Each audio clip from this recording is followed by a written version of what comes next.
Lusinan tentara Ukraina menyelesaikan 4 minggu pelatihan di Spanyol untuk menggunakan tank Leopard 2 A4 Angkatan Bersenjata Spanyol.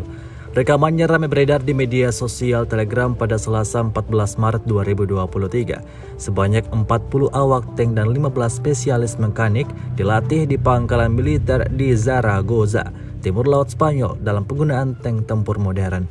Seperti yang terlihat dalam rekaman, para prajurit tampak antusias mengikuti pelatihan. Hal ini dilakukan tentu untuk menambah power dari kubu angkatan bersenjata Ukraina dalam melawan anggota militer Vladimir Putin. Hingga video ini beredar, beragam komentar dituliskan warganet.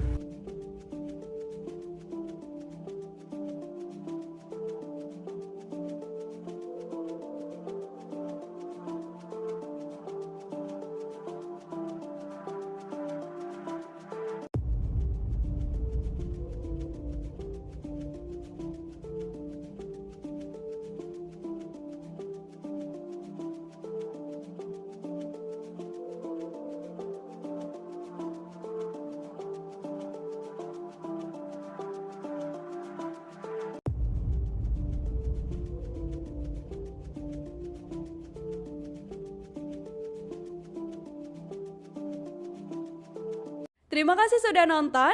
Jangan lupa like, subscribe, dan share ya.